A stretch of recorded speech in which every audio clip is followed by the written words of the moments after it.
susunod. So, ang solusyon yan is boost the productivity. Boost the productivity. Ang kailangan din natin kasing isa sa mga dapat pagtuunan ng pansin is Opo. yung ating farming system itself.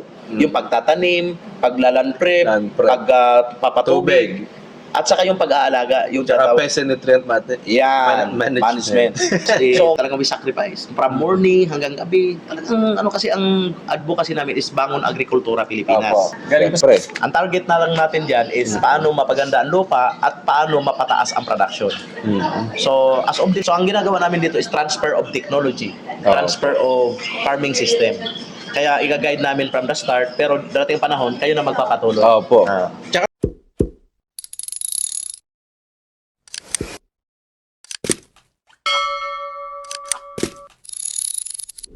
ganun kaganda technology to. Kaya pansinin mo bro yung kay Sir Nestor, di ba pinasyalan natin yon. Kaya lang hindi natin bago maani. Kasi wala kayo noon eh. Nakailan 320 yun. 320. Ay, 307. Yung sa may bahay, yung sa may gasolinahan. 307 yung na-harvest namin. Grabe, no? Parang ang hirap paniwalaan pala dito niya, no? Kasi Eh, yung bayo ko, hindi niniwala eh. Oo. Bro, may video ako noon bro. Binidyo ko si Sir Yung sinabi kong, pwedeng mag 300 yung Oo. ano. Oo nga eh, parang doon ako na-excite eh. May video ako niyan, sir. Pwede ko Parang pasa sa'yo. Parang gusto ko makakuha yung 300 din eh. pwede na natin Iiwa. kay Charlie. Oo, yung mga Parang video. binidyo, inedit niya. Parang ito yung samples ng Oo. talavera. Hindi ba tayo iiwanan yan hanggang pagkaane? Hindi, kasi kami talagang magtuturo sa tao. Oo, Opo. sila. Kami magtuturo, kami magmumonitor. Ah, okay pala eh. Dali. Si Tingnan Sir- niya. Check nga. Pero sa Alam mo ba, bilang tayo namin Talavera, umaga ng meron hapon. na, ano, May ano, documented yung mga ano. mga tinetest. Opo. At saka pwede talaga namin ipasyal kasi sir. Ang ginagawa kasi namin, tinutur namin yung tao doon sa area mismo. Nagso-soil test din po ba kayo? Yeah, Nagso-soil test Soil din. testing Ang, kami. ang magara to, yung ginamitan, makikita mo eh, kasi yung may Katabi lang. katabing hindi ginamitan. Opo. Makikita mo yung difference nung ano, Nung ginamitan Oo. talaga na kung gaano kaganda. Oo, yung difference nung ano. Ang Kaya, layo. Mm-mm. Tapos yun na nga, ang pinakamahina ni Sir Nestor kasi may hybrid, may inbred siya eh. Ay, So mga inbred niya, umani ng 220. So siya mismo hindi makapaniwala kasi ang pinakamataas nilang ani dati sa inbred, nasa 130 to 140 lang sa mga inbred. Sa hybrid daw, naka-experience daw siya mag 160 before. Pero, Hybrid. pero yung 200, 300, hindi niya pa na-experience yan. Tumanda na siya sa pagsasaka. Considering, 3 cropping pa lang. Kasi ang aming program kasi for rehabilitation and conditioning is 3 to 5 years. Mm-mm. Ibig sabihin, doon pa lang natin makikita yung full recovery. Pero first cropping pa lang po nakita na? Kita mo na progress, pero hindi pa yan. Kumbaga nandun tayo sa stage na progressive. Opo, Ano siya? progressive nga yun eh. Increase. Progressive development eh. Yeah. Paano yung kwan? Kasi yung sa amin is na nababaha. Pagkaganyan kasi, wala tayong control kasi pagdating sa calamity. Pero ang Opo. pwede natin gawin diyan, pagagandahin natin yung stock development Mm. para matibay siya. Opo. Kahit hindi siya basta-basta natutumba, kasi yung stock development kasi napaka-importante yan, saka yung root development Mm. sa foundation.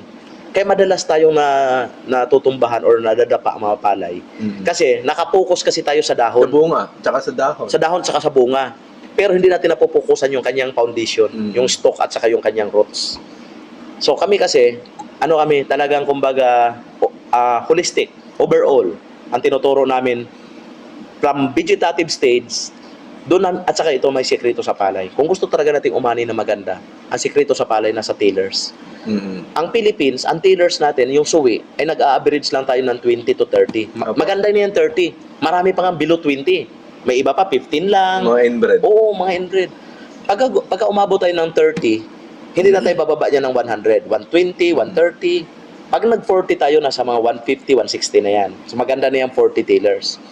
Pero alam ba natin na yung palay ay may maximum yield, maximum capacity hanggang 100 tillers. So ang tanong ngayon, paano natin mapapalabas yung 100 tillers na yan? Ang nakagawa pa lang yan ng India. Mm-mm. Kaya dumadami yung... Yeah. Ang India ay, ulitin lang natin, nakakaani sila ng 300 to 400. 400 to 500 ka ba? 400 to 500. grabe, no? Ang 300 sa kanila, failure. Ay, failure pa. Failure yan. Parang gusto ko yung failure dito yun. Yun ang matutunan natin eh.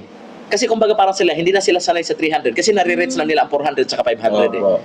Ibig sabihin, talagang dun mayaman yung farmers dun. Oo, at saka meron pa tayong ano sir, partida. Ang mga farmers ng India majority babae. Ba? Oh. So how come na talagang magaling sila sa farming? Mm-mm. Kaya booming ano ngayon? Booming industry. ang Grabe building nga industry. po ang India ngayon. Talagang on par na siya sa, parang lumalaban na siya sa China, sa Japan, sa Kaya US. lahat na sa economy. Lahat sa economy. Dumidikit na Talagang- nga ang US sa kanya eh. Nagiging ano na sila ng Nagiging US. parang China na. Ang India. India. Yan Yan lang sa population. Yan ang nakakalungkot. Ang Philippines dati first world country. Ngayon third Oo world po, na tayo. Third world na. So, kung gusto talaga nating sumabay sa tinatawag nating sa economic ano ng buong mundo, kailangan natin palakasin ang ating natural resources or Agree. yung ating mga locally yung mga so which is ang agriculture talagang strength ng Philippines. Doon niya ako nagkukan eh. Ang Pilipinas ay agricultural country pero nagpo-focus sa POGO, sa Oo, kung ano-anong pinadidevelop ano tawag natin doon? eh. Sa subdivision, sa Oo, BPO. oo.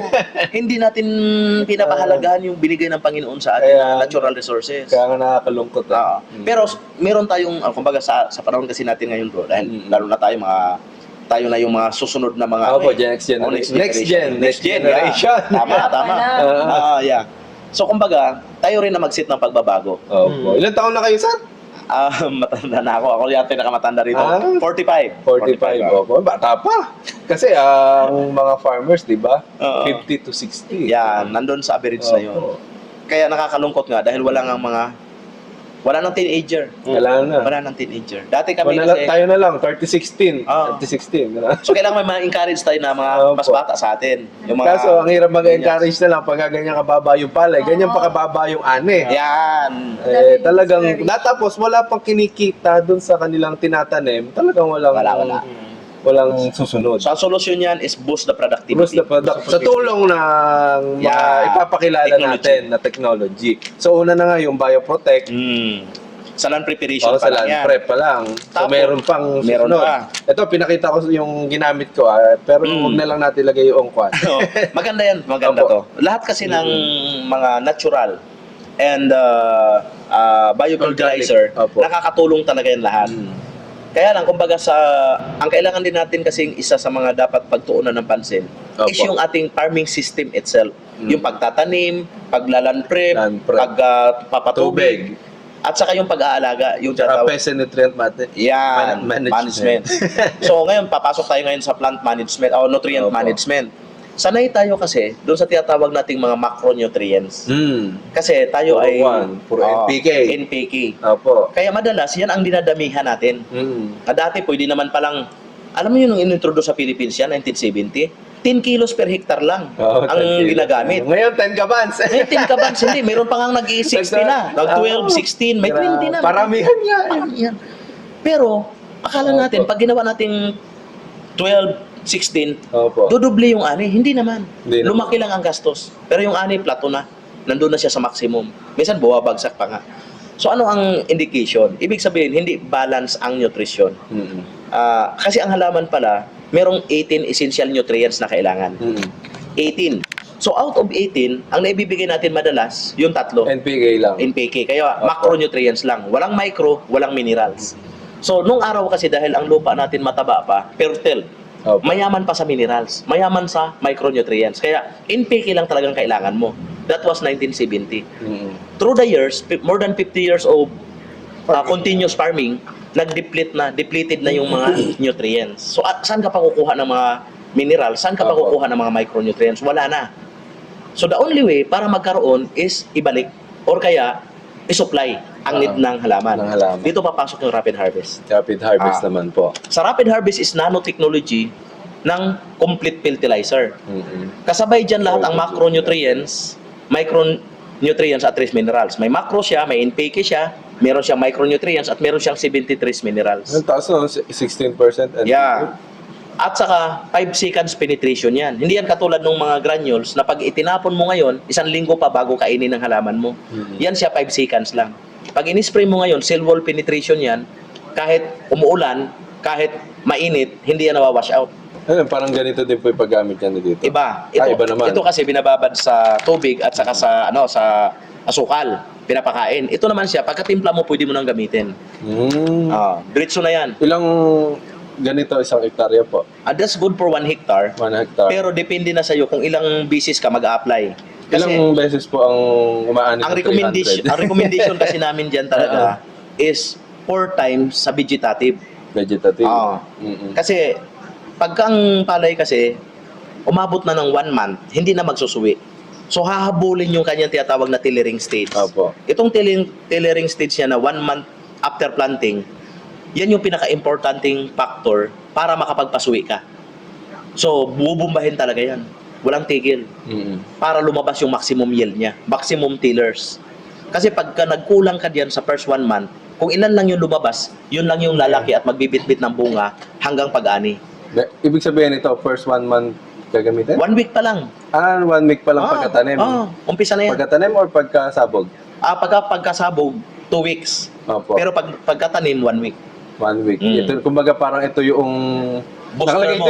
nakalagay po dito, imimix sa sa pataba. Yan yung, meron kaming isang ano niyan, kasi 2 klase yan. Opo. Ito kasi pang spray, powder. Meron kaming granules. Yung granules naman, imimix lang sa pataba para pagtapon mo nung tinatawag natin side dress, kasabay na kaagad siya. So, malilisin natin yung pag-i-spray. Halimbawa, 1 beses or 2 beses ka lang mag-spray, kasi yung iba, sinalo mo na sa pataba. Opo. So, nabawasan yung labor. At the good thing, dahil yung meron tayong tinatawag kasi na maximum absorption capacity ang halaman. Meron lang siyang 70% maximum sa roots at saka 30% sa stomata. Kaya pag binigyan lang natin sila puro root, ano lang tayo, doon sa ground, hanggang 70% lang ang kaya niyang kainin. Kaya maraming natatapon. Lalo na pagka dumaan pa yung malakas na ulan, nawawash out. Tapos pagka sobrang init, nagbubulatail, Opo. nag-evaporate. So mas maraming natatapon Nag-evaporate sa lang. mga pataba. Whereas, kung gagamitan natin ng nanotechnology, dahil napakabilis niya, 5 seconds lang penetrate niya, halos Opo. 100% ang absorption niya. Walang natatapon sa ating mga... Sa dahon at saka sa lupa. pwedeng tumama sa lupa, pwedeng tumama sa dahon, Pwede i-spray. pwede sa pala. katawan kasi cell wall Opo. penetration siya. Basta tumama siya sa katawan ng halaman, kasi ginagamit yan sa Israel sa mga drip irrigation at saka sa sprinkler system. So pagtapon ng tubig, kasabay ka agad siya. Kaya pag tumama sa dahon, dikit agad kasi may sticker siya at saka Opo. may surfactant. So, kahit tulog, kahit ang stomata sarado, kahit umuulan, hindi siya mawawash out. Hindi siya sumasama sa tubig. Pagka once na tumama yan sa dahon, Yan kahit na. umulan, hindi yan Parang mawawash out. sticker nga. Sticker, direct yan. Opo. So, Tandap agad yan. magkano naman po itong rapid harvest naman na to? Yan naman siya ay 660. 4 na beses gagamitin. Kaya 4 na beses sa vegetative. Vegetative. Or sa tillering stage. Opo. So, Ngayon- sa 1 month, ano? Yeah, the first 1 month. Opo. So, ang purpose lang talaga natin dyan is mapakapal ang suwi. Mm. So, we need space. Kung gusto natin magpasuwi Ano ng... po ba yung spacing na...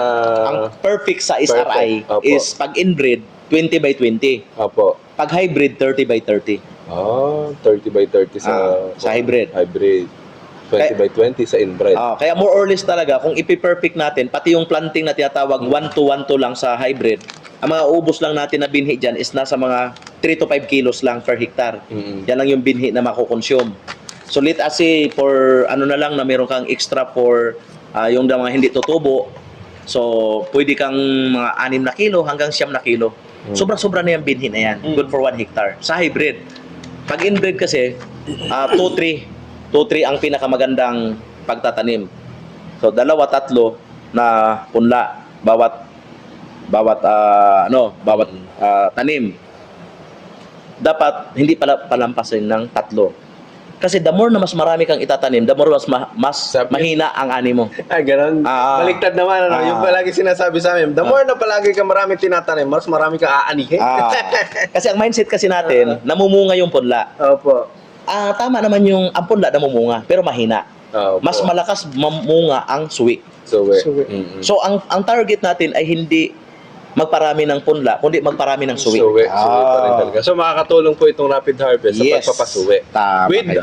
syempre, good water Management. Opo. At saka yung tinatawag nating balance fertilization. Balance. So kailangan pa rin ng synthetic. Yeah, we need synthetic but minimal dosage. Opo. Kung dati gumagamit ng, sabi natin, 8 per hectare, Opo. we will make it 4. 4. So sa unang gamit, 50%. 50% kasi Reduction. ako gumagamit ng 10 kaban sa hektarya, magiging 5.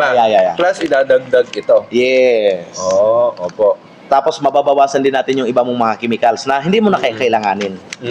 Lalo na ngayon, naghahanip. Palagi kalaban yung hanip eh. Kasi So, nga, maiiwasan na po kapag... Ang tawag kasi sir sa hanip sir Oo. is well-born pathogens. Oo. Ibig sabihin sir, nakatira na nasa siya sa lupa lupa na. mo. Oo. Infected na yung buong lupa mo. Hanggat di mo siya inaalis dyan, paulit-ulit na yan lifetime. Opo, ganun nga. Lifetime na yan. Yun ang dumali sa amin last nung umani kami ng Yeah. mahina. Tapos nagsunod-sunod na. Yan Ngayon, puro hanip na. Yan ang sinasabi ko. Bro, yun ang hindi na-realize na maraming magsasaka bro. Akala nila bro panahon or kaya sa binhi. Opo. Ang hindi nila alam na ginawa ng natural habitat ang kanilang Oo. lupa. Tapos, ngayon, ang ginawa kasi ngayon, Mm. di ba ina-encourage na magtanim na kahit na 3 beses isang taon. Ah. Kaya inaayos nila irrigation. Ah. Hindi nila alam. Kaya kapag 3 beses na umaani sa isang taon, hindi na uubusan ng pagbubuhayan yung mga insekto. Kumbaga palipat-lipat lang kasi wala nang Hindi na sila mamamatay, hindi na sila mauubusan ng kinakain. Ganito yan. By nature bro, Opo. ang insekto ay may lifespan lang. Oh, yun nga, may Okay. lifespan. Let Ayan, us say- papaliwanag na po ni Sir. Let us say yung kuhol is good for 1 month lang yan. Namamatay na yan pagkapisa. 2 months pinakamatagal. So, ang hindi dito na pati lahat ng insekto, ang hindi dito natin napapansin na nagkakaroon sila ng mga next generation. Napapatay natin yung mga mother, yung mga adult, pero nag-iiwan sila ng egg. So, ang dapat pinupukusan natin is paano natin makontrol ang kanilang pag-multiply, ang pagdami. So ano ba ang sikreto nun? Dapat ang itlog ang kinokontrol. Hindi yung mga Hindi pinapatay yung mga pinapatay. mother. Kasi kahit hindi mo patayin yung adult, Opo. mamamatay na yan eh. Kasi isang buwan nga lang. May lifespan lang yan eh. Ang kwan lang, talaga mabilis na sila magparami. Yun. Yung mga itlog. At saan ba sila nangingitlog? Yan ang tanong. Ayun nga, sa taas, Sa lupa. Sa lupa. So ang lupa, ginagawa nilang, nandyan lahat mo nanggagaling ang mga insekto, sakit ng halaman. Kaya dapat yun ang kinokondisyon. The problem tayo sa Pilipinas, hindi tayo oriented. Ang ating land preparation dito napaka-iksi. Iksi 1 to lang. 2 months lang, 1 to 2 weeks lang. Opo. Ang Japan 3 Mabilisan. months. 3 months ang Japan. Minsan ka 6 months eh. Kasi once a year lang sila nagtatanim eh. Opo. Okay, ang ibang bansa like India, 2 to 3 months din. 2 beses lang sila magtanim sa isang taon. So ba't tama kayo dun sa tinatawag natin, ba't kailangan ng 3 cropping? Kung pwede naman palang isang cropping lang, pero para ka nang umani ng 3, oo. O kaya 2 cropping, pwede na yan 2 cropping. Pero bigyan natin ng panahon ang tinatawag na Makapag-rest. thorough land preparation. Like for example, ngayon, di ba nakaani na tayo? Opo. Wala naman tayong ginagawang intervention sa ating mga lupa. Inaantay lang natin Ngayon, ang ginawa tubig. lang namin 1 week, mga siguro 2 weeks, tapos kinuha namin ng pampabulok.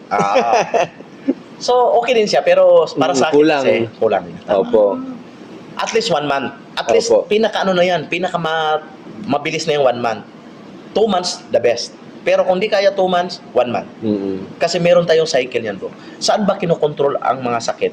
At saka yung mga kuhol at insekto? Dapat sa land preparation yan kinokontrol. Tayo kasi baligtad. Magtanim ka, pag lumabas ang insekto, saka mo doon pa lang pag lumabas ang mga damo, saka mo papatayin. Maling practice. Dapat prevention. Kasi lahat ng pagka tinira mo siya na nandyan ang tanim, aaray lahat ang halaman mo. Opo, maapektuhan. Yes, may stress, may apektuhan. So lahat ng i-apply mo dyan, apektado siya. Opo. Pero pag pinrevent mo yan lahat sa land preparation pa lang, pag tubo ng halaman mo, walang stress yan, dire-diretso yan, napakaganda ng tubo niyan. So hindi madidili ang kanyang growth, hindi madidili ang kanyang performance, kaya talaga napakaganda ng ani. So ang sikreto, land preparation. So meron kami kasing program yan, kung tawagin namin regenerative farming system. Yan yung tinuturo namin. Nagkakanda kami ng mga libreng training. Lahat ng farmer gusto namin turuan. Yung mga willing matuto. Opo. Libre yan. Meron Parang kami- kwan pala, ano tawag dito? Parang yung mga training ng RCEP, ano? Yeah. Ano yan? Pero ito, with, ang tawag dito, with monitoring nyo na. Yeah. Opo. Kasi una muna, ituturo muna namin. Ang pangalawa, papagawa na namin with our monitoring. Opo. Kasi hindi namin talaga bro ipapagawa sa kanila nang hindi nila naintindihan. Kasi mahirap. Unang-una, first impression is lasting. Pag ginamit yan ng hindi tama ang pagkaka-apply at hindi naintindihan yung program, yung process, hindi rin magiging magandang epekto. Tapos kayo mapapahiya. Hindi kami asisihin. Oo. Pero sa kanila ang fault. Kaya nga, hindi kasi nila sinunod. So, ang gagawin talaga namin dyan, ipapaintindi muna. Pag naintindihan na at willing na, that's the time na ipapakita namin how does it works. Mga 1, 2 cropping, 3 croppings, matutunan na nila yan. Opo. But ang aming commitment is lifetime. As long as gusto nila matuto, willing pa rin kaming Parang yung ginagawa mo ngayon, sir, kahit ako mag-isa lang ngayon. Oo naman. kahit kasama, kahit sila sa araw. Kasi this is advocacy. Oo, kasi ako lang yung pinuntahan niyo dito. Yeah. Kami kasi, sipin mo, Opo. iniwan namin pamilya namin sa Davao. Oo, kalayo eh. Tapos, talagang we sacrifice. From morning hanggang gabi. Talagang, kasi ang advocacy namin is bangon agrikultura Pilipinas. Opo. Galing pa silang Karanglan kanina. Oo. Nag-ganyan din kayo. Oo, 500 katao kanina sa Karanglan. Dami, ano? Talagang gulat na gulat sila na may Opo. kaya pala talaga mag-200. Sabi ko sa kanila, sino ba sa inyo naka-experience ng 200? Halos wala pa. Sino naka-experience ng 300? Mas lalong wala. Sabi ko, alam nyo ba, that's very attainable. Sa binhi po ba din yan? Or Isa sa factors ang binhi, pero Opo. lahat ng binhi kasi ngayon is perfect na. Kasi may perfect science na ang binhi. Kumbaga, branding na lang yung nangyayari. Pero walang pangit na binhi. Lahat ng binhi puro maganda.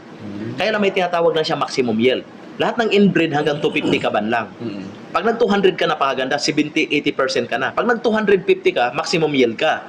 Pag hybrid, hanggang 500 ang maximum yield. So ngayon, kung kaya mo mag 70% lang, Opo. 300, 400, maganda na yan. saging? Eh, ako nga, nakaka-110 lang.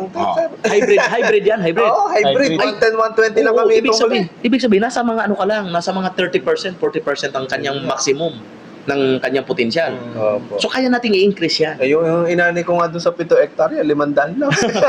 500 lang. Grabe, 550. oo nga, mababa. 7 hektarya. Sige, di bale, gagawin ka naming sample. Ang gagawin natin kasi, ang goal natin ngayon, magkaroon ng tinatawag na role model. Opo.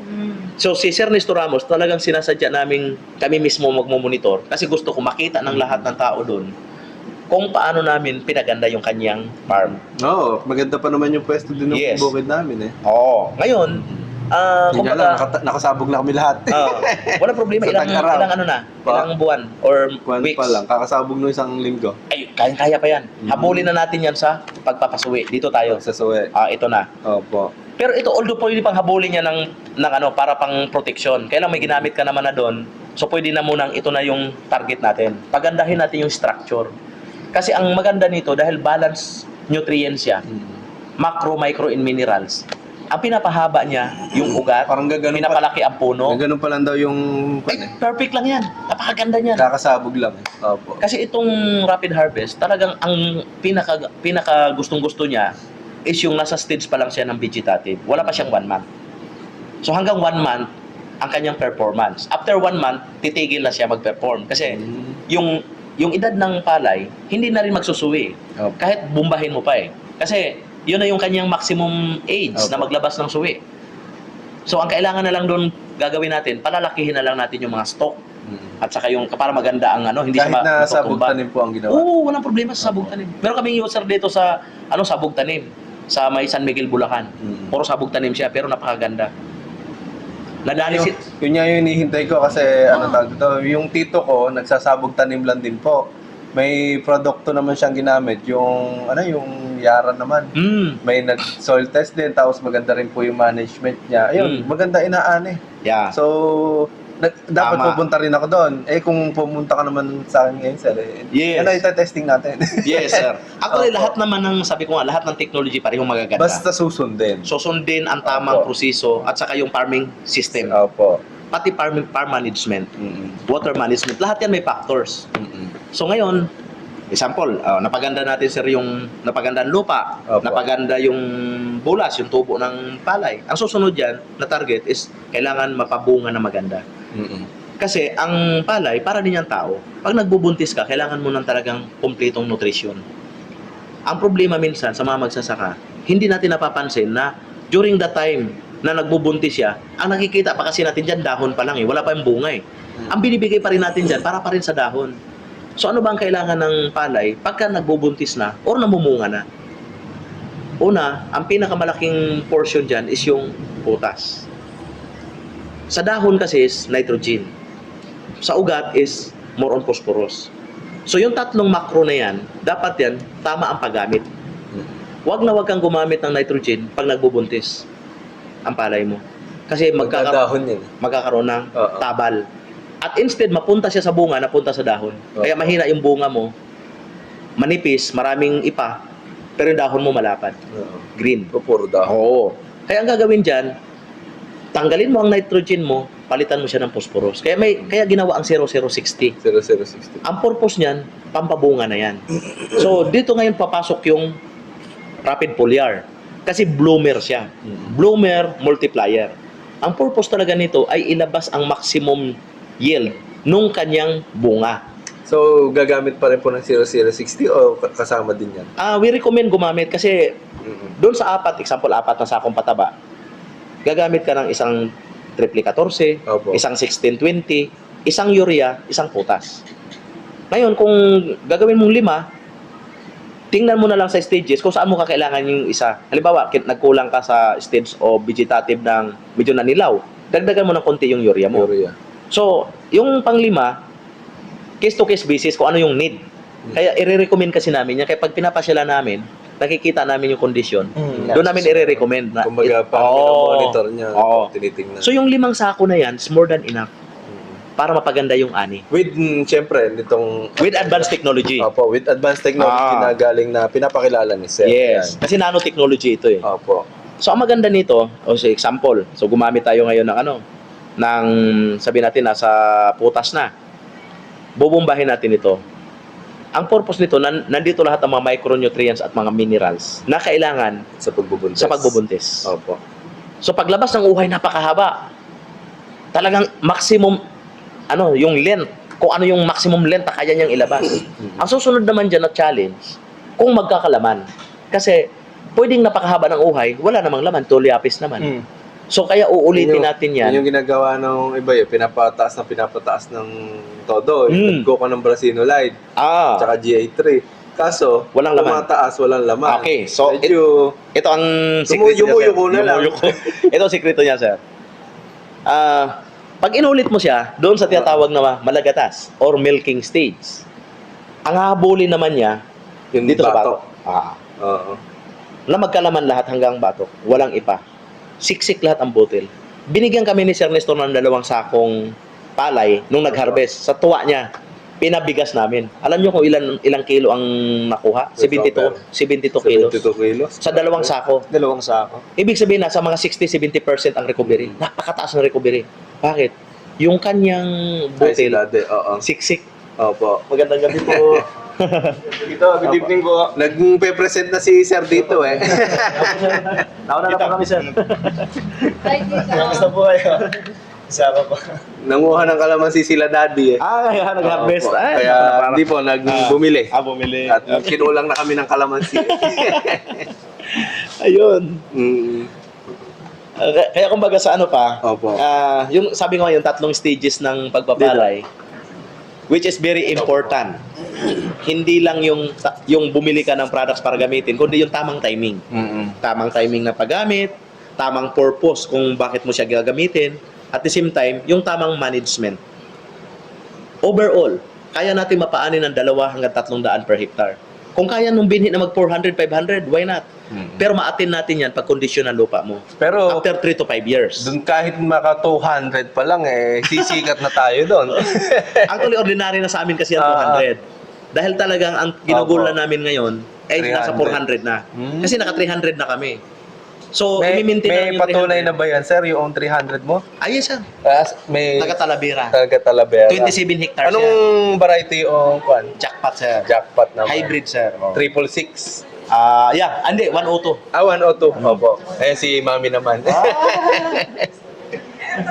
Dumating. Evening po. So, malaking factors ang binhi. Opo. Sabihin natin, siyempre nakatulong yung magandang klaseng binhi. Pero may mga katabi din siyang gumamit, the same sila ng binhi. Hindi nga naka-200. Hindi nakadala. Siya naka-300 at 307 to be exact. Opo. So ano ngayon ang factor doon? Pareho naman sila ng binhi at magkatabi din sila. Ibig sabihin, yung management at saka yung yung ginamit na paggamit technology. ng technology. Kain na ba yun? Galing po kami sa AdTech, sir. Nanotechnology po kami. Pero yung technology namin galing Australia at saka Japan. Yung company namin is more than 200 countries. Ang focus po namin is soil rehabilitation. Talagang gusto namin pagandahin yung lupa. Ibalik yung tinatawag na fertility. Fertility. Tawag kami, may bisita ko. Oh. Kaya lang, ang program po namin is 3 to 5 years. Hindi po siya abrupt na pag ginamit mo ngayon, gaganda kagad lupa mo. 3 to 5 years bago siya makarecover. May rehabilitation pa na tinatawag. Yung transition stage. Pero yung 3 to 5 years, every cropping, nag-i-increase ka. 30%, 40% increase every cropping hanggang maabot mo yung maximum yield nung variety yung ginagamit mo. Kasi ang bawat variety may maximum yield. Lahat ng inbred pill rice variety, wala pang nakakaabot diyan ng 300. Maximum lang sila ng 250. Pero ang hybrid may nakakakuha na hanggang 500. Maximum. Yung sa record ng NFA, si Bolos, 320 yata ang pinakamarami niya. Yeah. FAA naman yung sinasabi niya. Oh. FAA. Kumbaga parang iba-iba lang ng practice, sir. Ganun. Pero yung binhi Pero niya, may kaya talaga yung sekreto daw na hindi sinasabi. Kaya talaga yun, sir. Oo. Mag 400 or 500 pa yung variety na yun. Hindi pa nga niya na ma-maximize. Kulang pa. Kulang pa. Oo. Pero maganda na rin yun kung tutusin. Pero kulang pa yun. Kasi ang India talaga, halos ano na sila eh.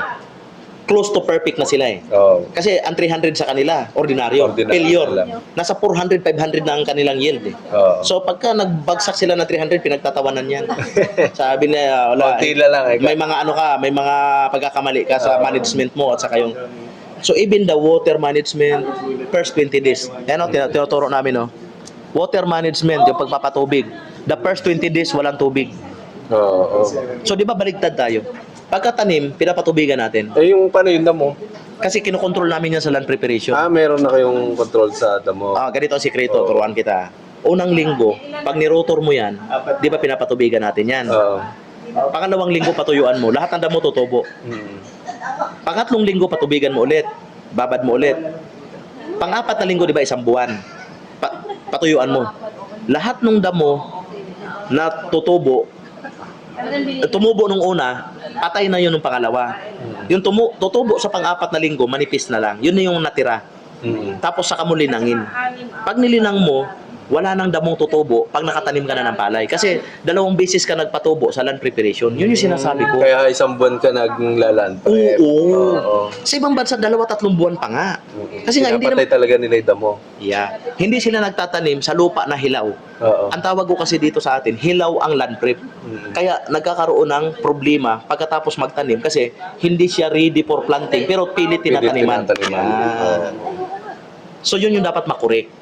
Kaya hindi lang yung products itself but the farming system. Farming system talaga. Yung practice.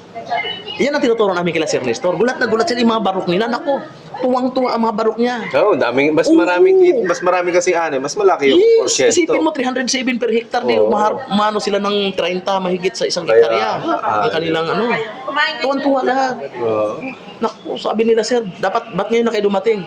Sabi ko, alam nyo, 10 years na kami sa Philippines. Kaya lang, nagkataon lang, yung headquarter namin, Mindanao. Ang focus namin doon, plantation. Mga banana, pineapple, lahat ng mga prutas. Ibig sabihin, yung 10 hektarya ko, kaya palang umani ng 3,000. Inaani ko lang eh. Kaya, pero hindi kagad yan sa Hindi una. agad. Siguro, tatarget muna tayo ng targetin muna natin ang mga 2,000. Oo. Kasi ganun, kahit na medyo mababa presyo, Yun nga yung Sir. sinasabi ko kanina. Kahit mababa presyo, kikita kapag malaki ang ani. Si Sir Nestor actually, sir, Opo. ngayon hindi siya umaray ngayon. Sa 27 hectares, more than 6 million ang kanyang napagbentahan. Grabe, ano? So wala siyang problema, sabi niya yung presyong pagtaas Mababa. baba. Oo. Kasi marami siyang area na triple, may mga area na doble. Doble pa, no? Kasi yung mga nadoble niya, katulad nung 220 niya, dati naanihan na doon niya 100 yun. Nag 220 na ngayon, di ibig sabihin doble na yun. Doble na. Ang nag-triple sa kanya, yung nag 300 na mga area. So sabi niya, okay, sabi niya medyo masakit sa kanya yung pagbaba kasi maraming tao na apektuhan, pero siya mismo hindi apektado. Kung marami naman kasi inani, walang parang ganun din. Opo. Kung nadoble yung ani, ganun din. Kung 1450, parang nagbenta ka rin ng mas mataas pa, 28 pa yun. Yung sumusuko sa kanya yung kumukuha ng palay kasi Madami.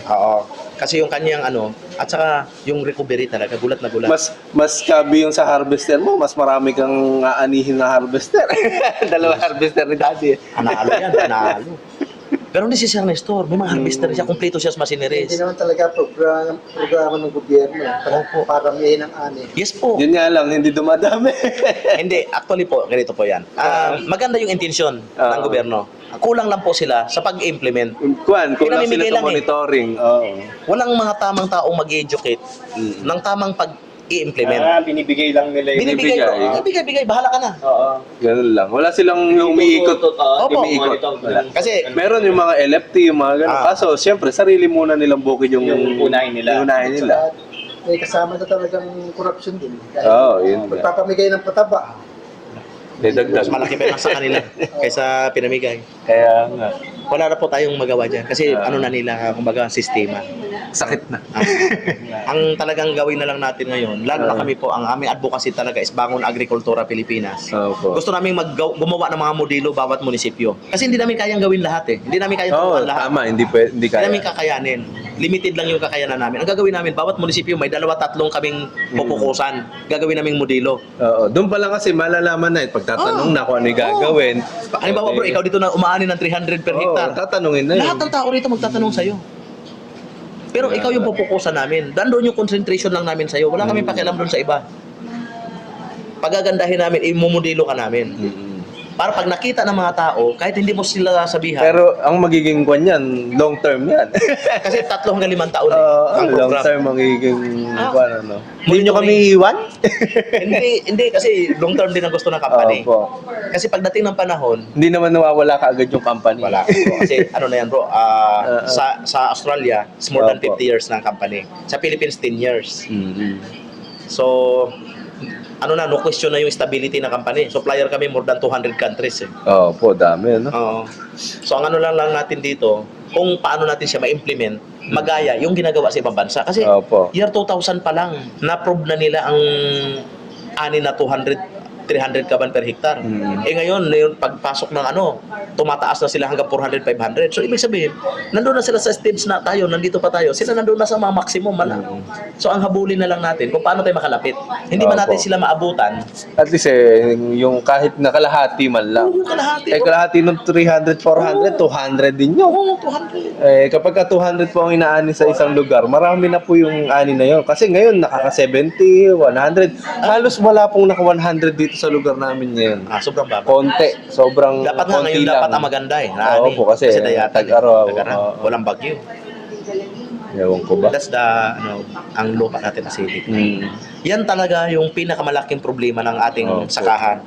Acidity and pathogens. Yun Oo. nga may mga hanip, fungus, virus, bacteria. Yun nga. Nandyan lahat. So, kumbaga, pag ginamit natin ito, so, sa land prep, ito naman sa pagpapasuwi, Yeah. tapos ito naman sa Pagpapabunga na. pagpapabunga na. Ah. So, kapag tapos ginawa po natin lahat ng mga protocol na gagawin, kaya pong makamit yung dagdag na ani. Yes. Hindi man yung pinapangarap natin na 300 kaagad. Kaagad. Agad, hindi po kaagad. Kasi rehabilitation muna tayo. Opo. Pero madadagdagan. Makikita yung Ang kaibahan. pinakamaliit na increase niya is 30 to 40% increase every cropping. Every cropping. Hanggang umabot siya sa maximum yield. Kung ano na yung kaya nung binhi. Kasi hindi na rin natin maabot yung 500 kung ang binhi mo hanggang 250 lang. Opo. Halimbawa, Kumbaga, magpalit na lang tayo ng binhi na mas maani. Oo. Kasi yung inbred hanggang 250 lang talaga. Kahit anong gawin mo hanggang 250. Yung inbred nga po dito, 50 lang ang mga inaani. 50, 60. Pero yung hybrid, kaya nila 400 hanggang 500. With proper Management. management. And saka balanced fertilization. Yun nga. Oo. Ito naman, sir. Ano naman yung Sa livestock pang-apat naman naman to? Ito naman sa livestock. Livestock at saka sa mga aqua. Ano? Ito yung tinatawag na fast growth enhancer. Fast growth. Rapid care. Fast growth enhancer siya. Yung dating mga example, yung broiler na mga manok, Opo. na dati 45 days, nakukuha na lang natin ng 18 to 20 days. Pampabulas. Papabilis na lumaki. Yung kanyang Nahalo gaining weight, Nahalo sa pagkain. pwede sa pagkain, pwede Opo. sa tubig. Sa tubig. Sa mga isda, sa tubig ihahalo lang yan. Sa mga Ito manok, pala, sir. Mm, Kano isa nito? 1.5. Ito, 1.5. Ito naman, Yan naman siya, 1,200. 1,200. Ilang beses to Gagamitin. i-spray? Ano lang, dalawa. Dalawa. Isang sa pagbubuntis, isang sa malagatas. Isang hektarya, isang ganito. Yeah. May discount naman pagka ganun. Ay, malaki ang discount Kapag natin. ganito. Malaking discount natin. May discount naman. So, kumbaga, doon sa presyo po nating sinabi ni Sir, SRP. may SRPP pa lang. SRPP. May discount pa raw po. Yeah. Ayan. Para sa ating mga farmers, di ba? Yes. Kasi, kumbaga, makakatipid na po kayo ng pataba kasi less 50%. 5 kaban. Eh, so magkano na po yung 5 kaban na yun? 7, kasi halos nasa 1.5 eh. 1.5. O, di 7.5. 7.5 So, dito naman natin ipalit. Yan. Parang Opo. kumbaga, ang tawag Kumbaga- natin dyan is switching lang. Opo. Hindi naman totally tatanggalin. Hindi. Nagkaroon tayo ng nagkaroon tayo ng may tinanggal tayo, meron din tayong dinagdag. Opo. Dagdag bawas. Pero, mas magiging maganda Mas resulta. lalong gaganda. Opo. Siyempre. Ang target na lang natin dyan is paano mapaganda ang lupa at paano mapataas ang production. So, as of this moment muna, ang goal muna natin is marehab. Opo. Yung soil. Kasi what is 3 to 5 years? Minsan di natin namamalaya na, uy, 3 taon na pala akong nagsasaka. Hindi, alam namang nangyayari. Oo, di ba? Eh kung may maganda tayong technology, after 3 years or 5 years, nakikita natin yung tinatawag na progress na ang ganda pala. So that's the time na itutuloy natin yung ating practice na natutunan. So ang ginagawa namin dito is transfer of technology, transfer of farming system. Kaya i-guide namin from the start, pero darating panahon, kayo na magpapatuloy. Opo. Tsaka kung babalita naman niya kapag kami na, kunyari, sa resulta kasi lahat yan eh. Yeah. Kapag ka mahina po ang ani mo, pero maganda, maraming kang ginagamit, di ka gagayahin. Tama. Pero kapag ka maganda, Ganda. yung inaani mo, pupunta na lahat ng mga farm workers dyan. Paano Magtatanong ginawa lahat. mo dito, paano ginawa mo dyan, ano ginamit mo dito, ano ginamit mo dyan. Yes. So, syempre, kumbaga, yung result, yung gagayahin ng Yes, tao. yes, Yung pagbabasihan ng tao. Ganun po. Kaya ang naging Ganun? example ko lang lagi si Sir Nestor ngayon, ginagaya na siya ngayon ng mga taga Natividad. Meron na rin mga gumagamit taga Natividad, meron na taga Llanera, at meron na mga taga Rizal. So nag-start lang yan doon sa Talavera. Oo. So, kumbaga, ano tawag dito, Kumakalat word by na. mouth na. Yes, word by mouth. Kasi dinadaanan nila, nag-stop over sila. Nagtataka sila, ano ba yung palay na ito? Ba't napakaganda nito? So tinatanong nila yung mga tauhan. Opo. Yun nga. Grabe, ang dami na natin natutunan kay Sir. Sir, ano ulit? Ray. Sir Ray, yan. Dami natin natutunan. Maraming salamat po. So, haba na ng video na to. Sana hindi kayo naantok, ha? Pero marami po tayo natutunan. Sisikapin po natin. Yan, kasama si Sir Ray na pagandahin yung ani ko. Ani ko muna. Yes. Tapos, kayo sa susunod. Yeah. So, marami po tayong ini-interview, marami po tayong pinapractice na mga kagawian sa pagpa-farming. Siyempre, para po pagandahin or pa-improve yung sistema ng pagpa-farm natin dito sa Pilipinas para makatulong na rin. Hindi lang po sa akin, pati sa inyo na rin. Yes. Pati Sir, di ba? Tama. Nandito naman kayo para tumulong. Yeah. Yun naman. Nandito kami para mag-supervise, magturo, tumulong, at Opo. mag-supply ng mga gandang technology. Yung mga Opo. advanced technology. Mga advanced technology na. Hindi na po si farmer's practice. Yeah. Pero may farmer's practice pa rin, may dinagdag lang. Yeah. Ayan. Enhancement or innovation. Opo. Tama po. Yan. So siguro, dito na muna. Mayroon Yeah, pa ba thank you, kayo thank you. i-share, Okay na. sir? Okay na? Okay na. So, Sabi ko na. dami na natin natutunan. No? Sana makamit natin yung inaasam na magandang ane. Any, Okay na. Last Okay na words, po. sir? Salamat sir. Maraming salamat po sir sa inyong lahat. Opo. Sa pag-welcome po sa amin. Oo po, marami. Hindi lang natin hindi lang isang beses yung Yeah. pag-meet namin ni Sir. Marami pa pong kasunod dyan. Dahil itetesting ko po. Ako po mismo, gusto kong umani kasi na 300. Yeah. So, subaybayan po natin yung, anong tawag dito? Subaybayan yung serye na pagbibideo namin na to. Okay po? So, Marami kong magigig. kaya nga, maraming magigig si dati. Yung harvester niya kapag maraming inane. So hanggang dito na lang po. Ayan, kasama po sila Sir Ray. Ayan. Ayan, Thank si you. Sir Mark. Ayan, tsaka si Sarah. Si Mami dumating na rin. Tsaka si Ma'am Ray. Ray. O, so, hanggang dito na lang po. Kaya nga, si Ate Donna. Nagbibideo ako eh. Hanggang dito na lang po. Like and subscribe our YouTube channel. Bye-bye. Ayan, Bye. gawin po natin to. Ayan. Next gen. Next gen, advanced technology. Advanced technology. Thank you po.